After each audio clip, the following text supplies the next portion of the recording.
Good morning. I'm the Reverend Ron Ferris. My pronouns are he, him. And we are All Souls Unitarian Universalist Church. Rooted in a community of love, the mission of All Souls is to cultivate compassion, foster spiritual connection, and enact transformative justice to heal ourselves and the world. I'm joined this morning by our elementalists, Dylan and Abel. Thank you for your service today. So, how y'all sleeping? Not. Middle of the night, panic attacks. Mind racing at 3 a.m. Or do you sleep well but wake in the morning to the feeling of nightmare? Or maybe you're hitting the trifecta. I think I've heard there's some new thing that folks are wearing to declare that they are a safe person to those who are threatened by the thuggish license last week's election ordained. But I don't know that we need an armband or a safety pin. I think we could just look under each other's eyes. Just look for the bags. You shall know them by their dark circles. We're tired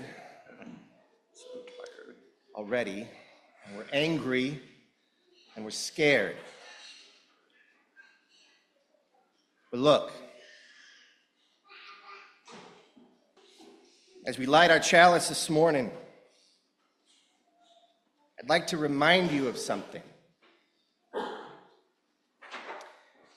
We were made for times like this.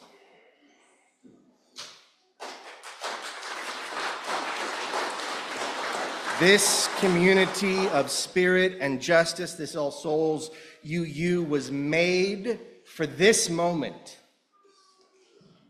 We are sanctuary. We are resolve.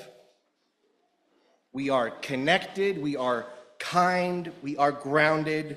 We are generous, and we are rooted in love. And rooted in love, we rely on a source no history can dissuade. And we will see to it that the vulnerable are protected.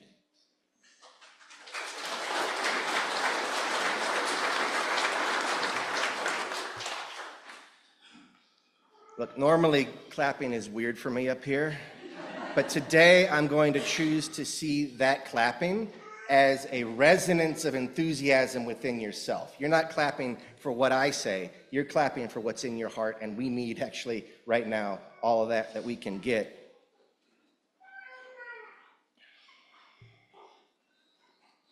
We will demonstrate here that kindness is more compelling than hate, and we will hold tight to dreams of justice, pursuing them body and soul until they are clarion in ourselves and our country.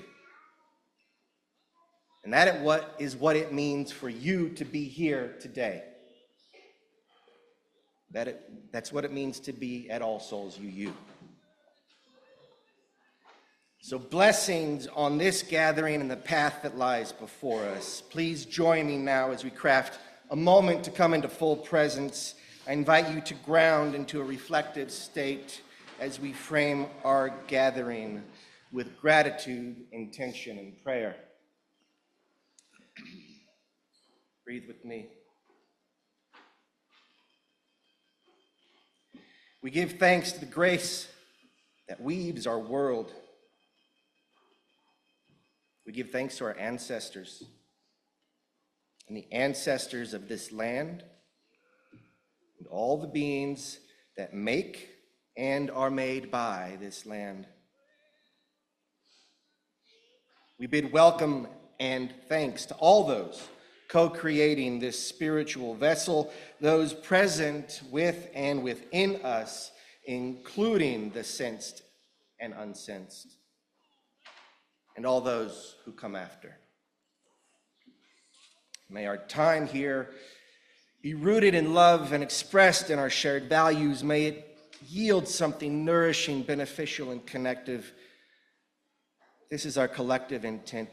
We ask what grace is open to influence, to hear our prayer as the hope of all here gathered. Amen.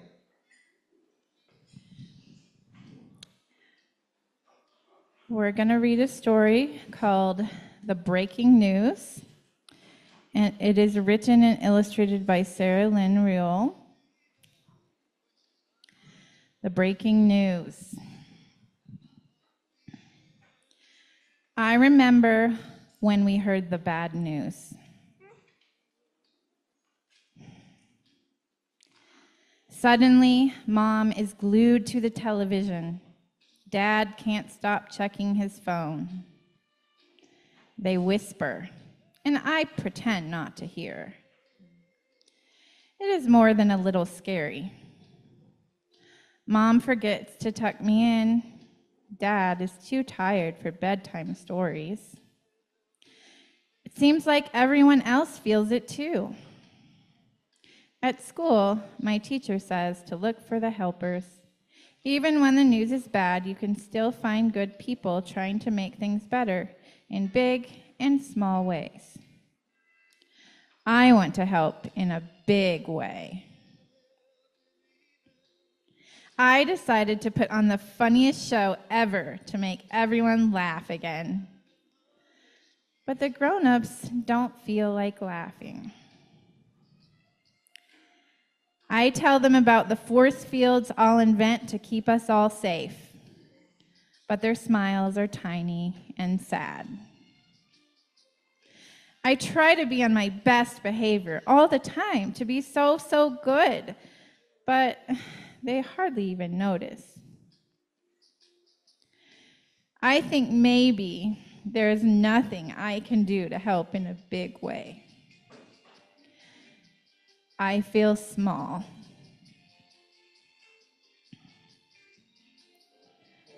So maybe I can try to do just one small thing. And maybe another, and another, and one more. Small things don't solve everything. The bad news is still there after all. But then again, so are we.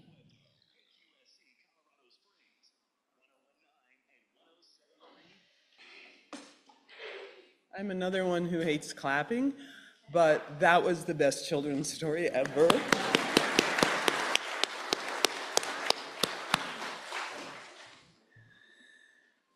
Last spring, the ASUUC board approved a practice of splitting our offering plate every Sunday. In keeping with our mission, purpose, calling, we are pleased to be able to partner with organizations whose values dovetail with our own. This month, we are sharing the collection plate with the American Red Cross. That means we'll donate half the cash or checks we collect during all of the services this month with the Red Cross, or to the Red Cross. If you wish to make an online donation, be sure to select the Share the Plate option from the drop-down menu. If texting, indicate dollar amount plus share, example, $50 share. If your collection plate donation is a pledge payment, please just write pledge on the donation envelope or in the memo line of your check, and we'll apply your donation toward the pledge instead of the share. The offering will now be gratefully received. Thank you for your generosity.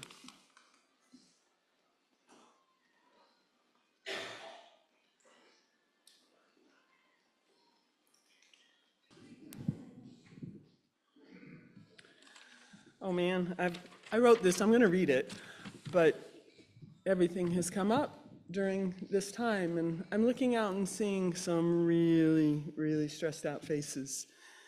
And that is why Molly's story resonated with me. I teach young children. We had 3 snow days in a row. I would be in a much better place had those snow days not happened. Because we have to remember that they look to us. And if all we show them is how to be depressed and despondent and anxious, we're not giving them our best. So there's my lecture. On Wednesday, when I had only slept a few hours, I dreamed vivid, unsettling dreams and had brooded for hours. I ventured gingerly onto Facebook. I'm actually glad I did.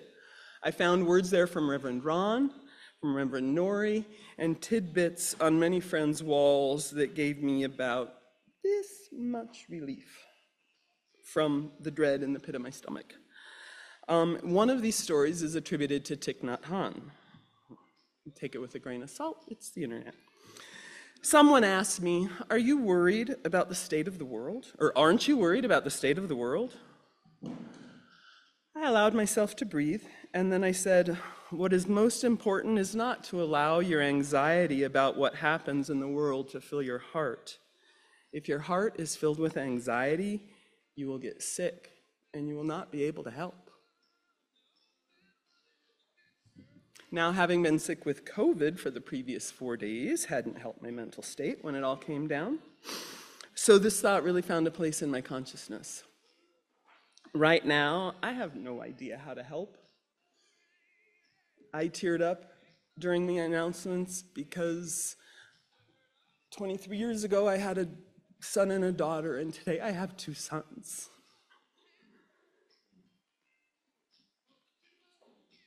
But keeping my heart from filling with anxiety is going to be a full-time job right now. I do feel anxiety. I don't guess, I know most of you do too. Mainly because we don't know what might happen in late January. We're just waiting. Like lame ducks, knowing the axe is there, but not knowing when it's going to chop off our heads, or what other parts we should be worrying about. I took a political poll the other day, post-election. I can't even read my paper. It asked me, how much is your identity formed by politics? I realized, whoa, a whole lot. NPR is the only thing I listen to, and even that I'm getting disappointed in. Hardly any music or even audiobooks. Although when I'm really depressed with the news, I do blast the soundtrack to Hamilton and sing along. Heck, even my escape from politics is political. And at least one of my book groups, probably the second one too, has pretty much given up the ruse that we are there to talk about a book. Actually, for this month, because of the weather, it's been postponed to next week, but we decided not to even bother with a book. We're just going to meet this afternoon or next week to debrief, despair, and diffuse. But after that discussion, I have got to cut it off. I can't read the list of 93 promises or ponder Elon Musk's new role in our government. It's for my own good. It's the unknown and the unlimited number of possibilities that can run through my mind that is causing the most anxiety. I've learned over the years that most of the things I worry about never happen. I'm not saying everything's going to be dandy and it won't be as bad as we are fearing. It's not, and it most likely will be. But we don't know what's coming first. And we need to keep our wits about us so that when something does come down, we have the presence of mind and the energy and the fight to deal with whatever it is.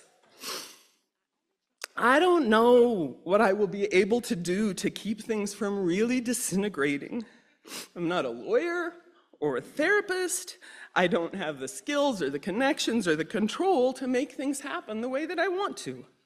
It's that circle of influence thing. What can I do? I don't know. But I cannot function by keeping my head in the dark tunnel of this past week. So forgive me if I start sounding positive. If I laugh and make jokes about really inappropriate things, considering the seriousness of what lies ahead of us. I didn't know what to make my face do down there with the stones. I didn't know what to do with it. Forgive me, if I get caught up in the minutia of teaching kids to read, or to be kind, or to bake muffins, if I think how fortunate I am to have the life I do, if I forget to be outraged, outrage is exhausting. I have to do what feeds me. I need to walk the dogs and watch the Great British Bake Off. And I do need to turn the radio on.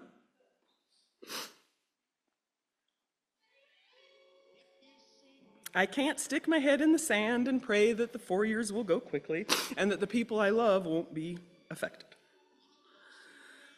But if I am nourished and rested and happy, I will be much more likely to be effective in facing what may come. And I refuse to give my happiness to the new powers that be.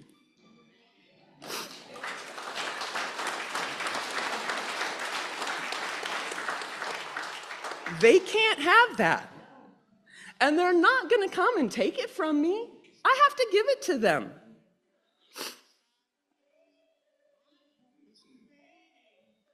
There's a lot I don't know, but I do know that I have control over my own thoughts and actions. And damn it, I'm going to think happy thoughts so that I can be prepared to do what I can when there's something to do.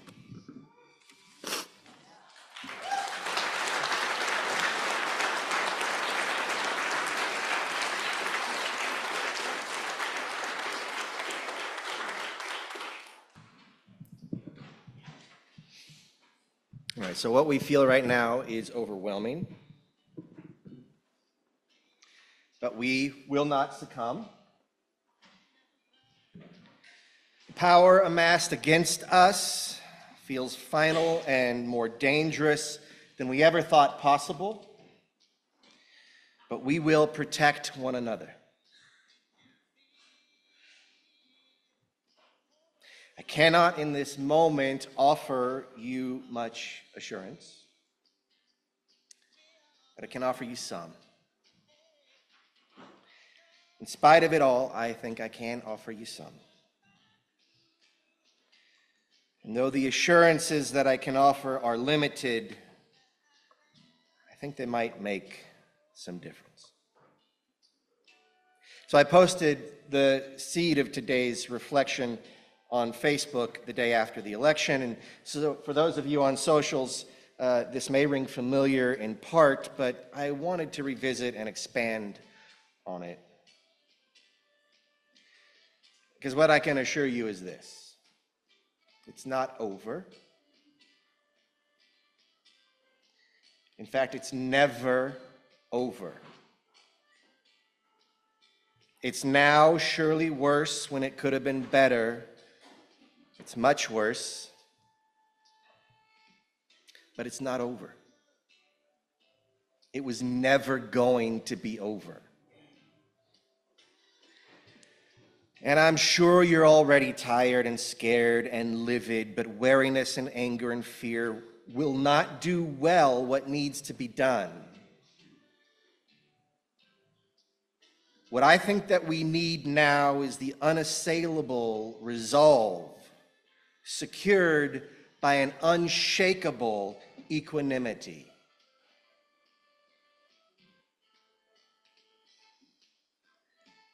Rage and fear will spiral out and sputter. Your children and your friends' children need your equanimity, need your self-assurance. Too often, our equanimity is tied to our circumstance. But when our equanimity depends on circumstance, we are perpetually doomed to fear. When our equanimity depends on circumstance, we are doomed to fear. And fear is the mind killer. Fear amplifies trauma. It belittles us. Fear even if it enrages, ultimately cows us. If allowed to persist, fear will sever even us from one another. It will sever us from truth. And we must not let fear become a contagion to infect not only each other, but especially the young ones. They do not need to feel our fear. They need to see our resolve secured by equanimity, which means you need to have equanimity rooted beyond circumstance. Now, when I say circumstance, I simply mean the social, economic, cultural, and political situation that you are in. Your circumstances, your station and financial situation. It's all the constructs and current events that shape our days. And while it sometimes feels permanent, circumstance is transient. It's unreliable. If we design our lives such that circumstances are the only things that shape us, then truly we are bound to suffer the slings and arrows of outrageous fortune. Buffeted this way and that without anchor, ever reactive, dysregulated and out of control, set upon by an indifferent fate. But there are other forces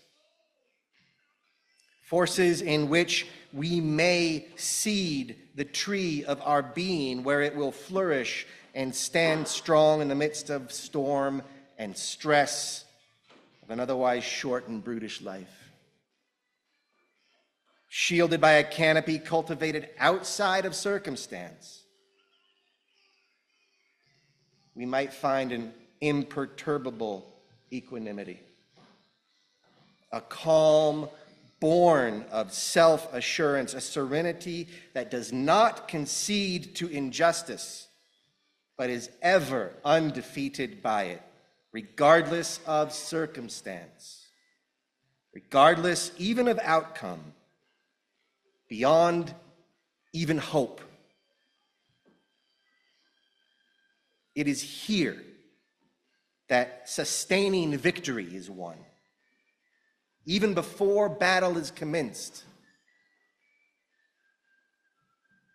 And in that assurance, we find an unassailable courage that contributes to the suddenly inexorable eventuality of love and justice.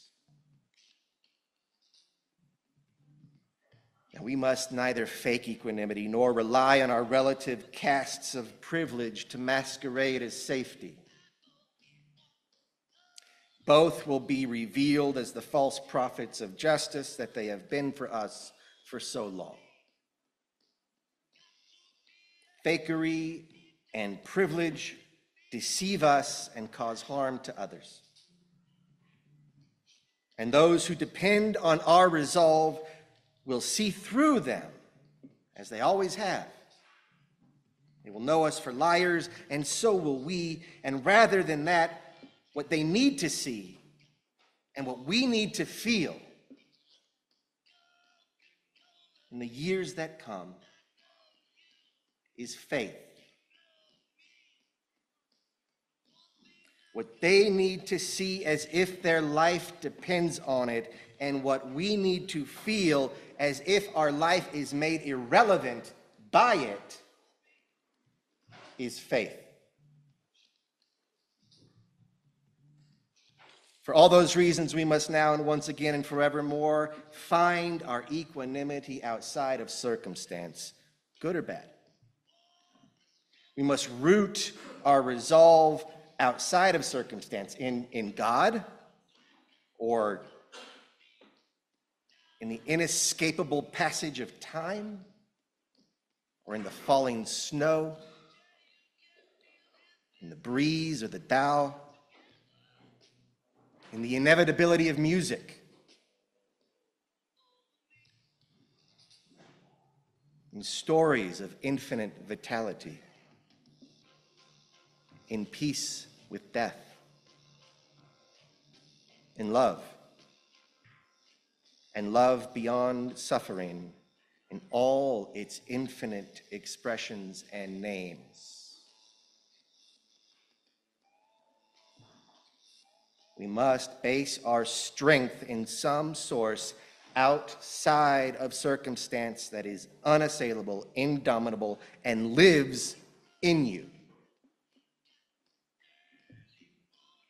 Root in the personally inherent, cosmically ever-present, and all-pervasive, impossible to name grace of being itself. It will be foundational to the work we must set ourselves to doing, and it will be there when it gets scary.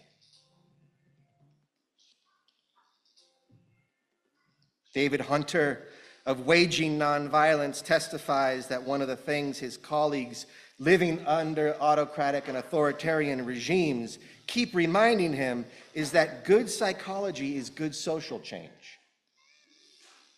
Authoritarian power is derived from fear of repression, isolation from each other, and exhaustion at utter chaos.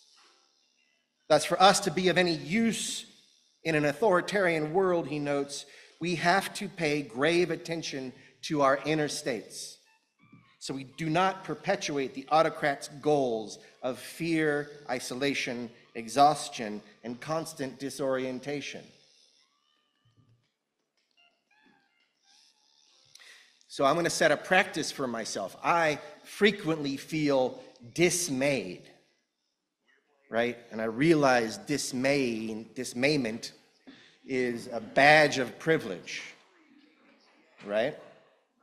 So every time I feel dismay, starting from now, hopefully forever, I'm going to instead develop a practice of rooting myself into a place that is beyond circumstance.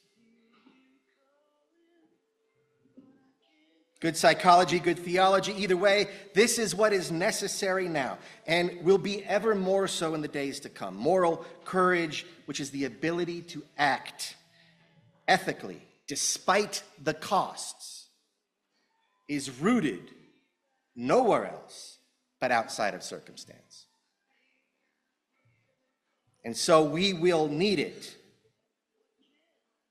The future, wrote the great historian of the people, Howard Zinn, is an infinite succession of presents.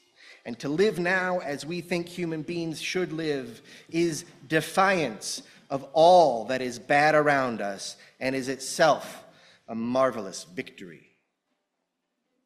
And so we now live in defiance.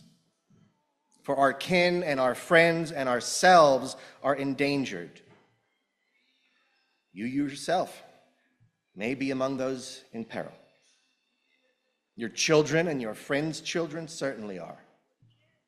Our planet is on the cross, our democracy in decay, our beloved in harm's way, our bodies in jeopardy, our rights in contest, and our integrity is now on the line. Now, despite that litany, cannot cave to fear. For jeopardy is not the end, and it is not over. To protect and prevail as we must and will, we must now cultivate courage, and courage requires resolve, and for courage to stand against real consequences, resolve must be rooted in an equanimity beyond circumstance. Whatever hope we have abides there, waiting to be mustered into action when needed. So how do we do it? We Unitarian Universalists who do not so easily approach the word God. Not all of us, anyway.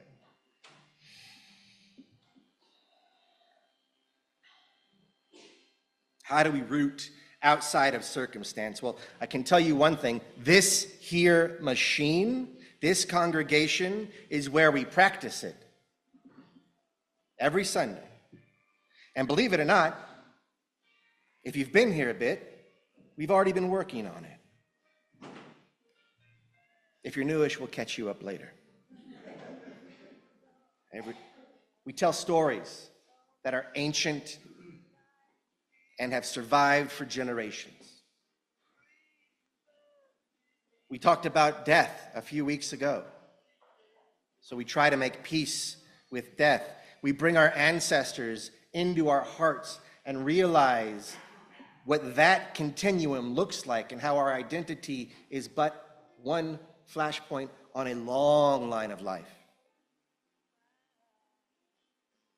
We participate in ceremony every week and every month, not as an escape, but as an assurance. And there's more yet that we can do. And yet it's also true that we cannot wait to find that equanimity to prepare and protect. So if you don't have it, and I don't have it, you've got to find it under sail. We must find it as we pursue love and justice. And there are plenty of opportunities to do that very thing here at All Souls also. Our justice team and all the pillars of our justice team have sign-up sheets that I hope are mobbed after service today. They're in the back corner. And about that, I want to say, like John Stewart does, meet me at camera 2. Men of All Souls, I speak to you now. You have a robust group. It is time for you to invest in the work of justice at All Souls. It's time to get your ass in the game.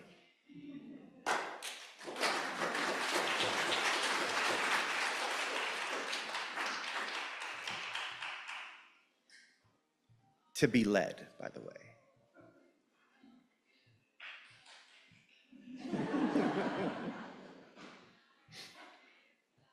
Tomorrow is Veterans Day. So I want to honor the sacrifice and service of those who have served our country. And I'm sad to say your service isn't over.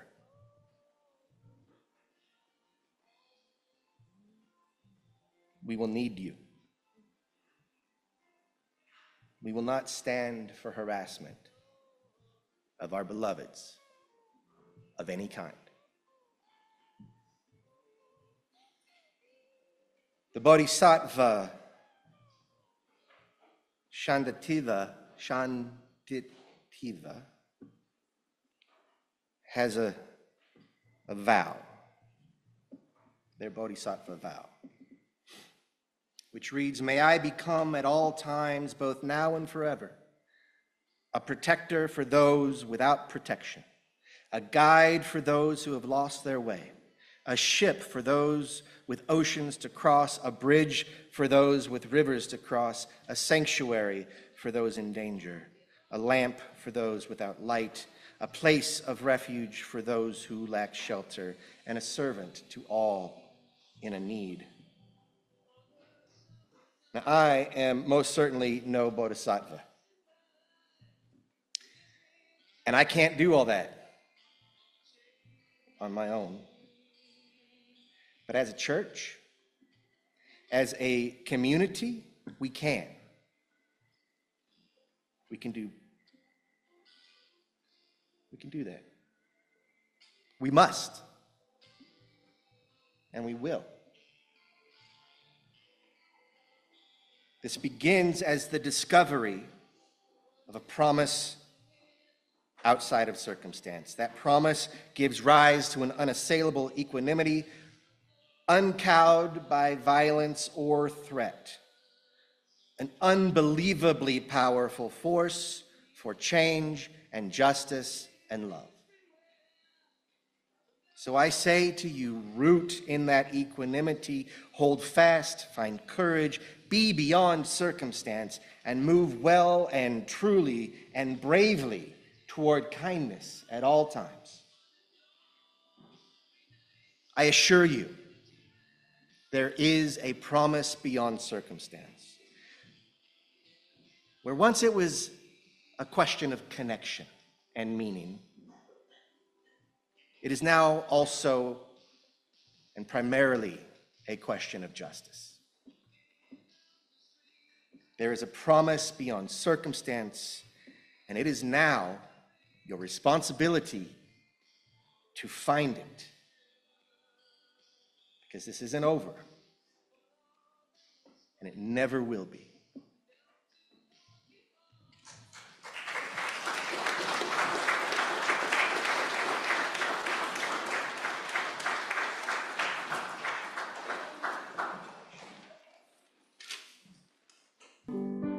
As we leave this sacred time and place that we have co-created together, this vessel of the Spirit, sanctuary of kindness, machine of working for justice, let us do so with the hope that we can discover that promise that lies beyond circumstance, that there we can root our work so that we are unassailable justice makers,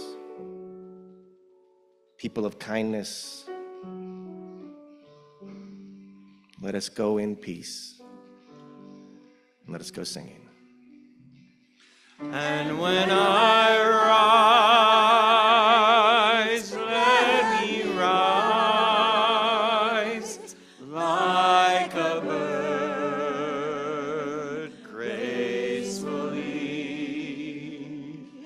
And when I fall, let me fall like the snow.